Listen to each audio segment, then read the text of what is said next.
Polar bears and the Arctic. Chapter 2, the Arctic. The area closest to the North Pole is called the High Arctic. It is the coldest part of the Arctic Circle.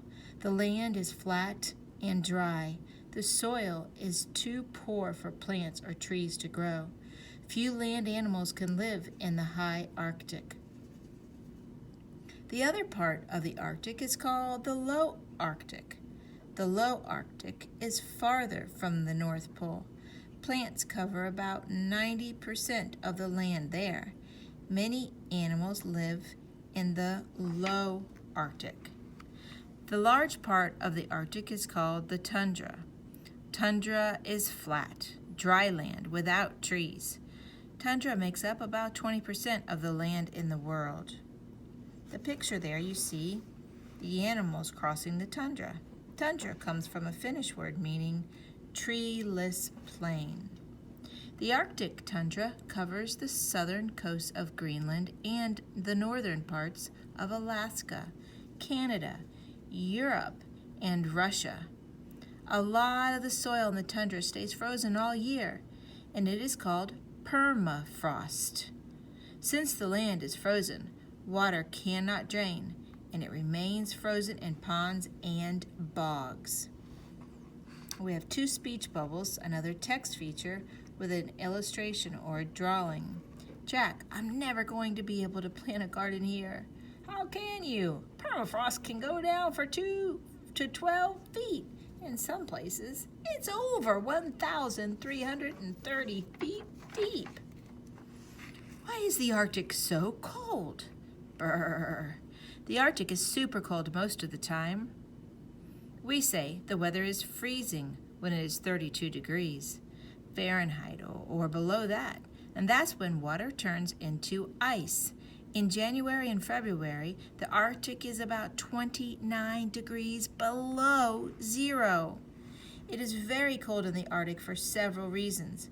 One is that the sun does not shine directly over the Arctic. It shines right above the equator. The equator is an imaginary line that runs around the middle of the Earth. Countries near the equator are warm and sunny. Because the sun's rays have to travel so far to reach the Arctic, they lose heat. Snow and ice cause even more cooling. Light colors reflect the sun's rays back into space, and because ice and snow are so cold, they cool the air above the land. The Arctic is also very dry.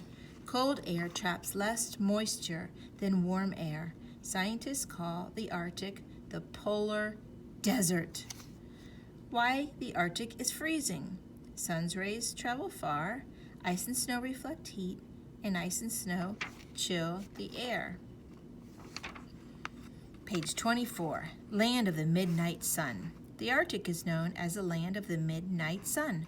For 2 months in the summer, the sun doesn't set. It shines 24 hours a day. The reason for this is the tilt or angle of the planet, Earth in relation to the sun. As Earth travels around the sun, it very slowly begins to tip toward the sun in the summer, and then it tilts away from the sun in the winter. During an Arctic summer, the North Pole faces the sun. The sun shines all through the day and night. And more text features on both of these pages. We have some great illustrations showing the seasons. Northern Lights. The fall and spring skies in the north often light up with beautiful blue, green, red, and violet lights. The lights seem to play with the darkness. They pulse, crackle, and streak. We call these lights the Northern Lights or the Aurora Borealis. Whew, I need that pronunciation key in parentheses. Aurora Borealis. Aurora was the Roman goddess of dawn, and Borealis comes from Boreas, the Greek god of the north wind. The northern lights happen when energy particles from the sun hit the air far above the earth. These particles collide with gases that surround the earth.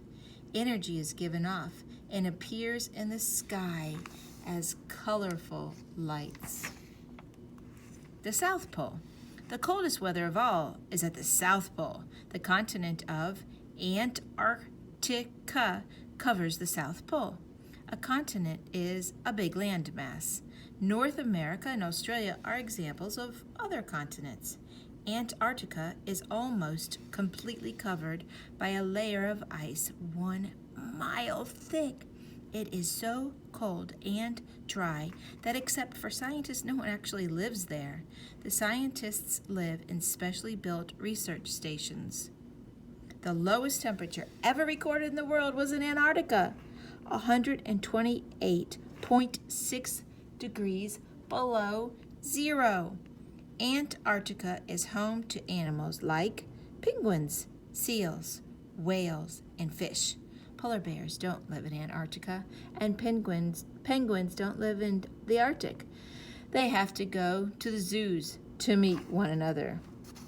It's a cool illustration showing which lives on either side of the world.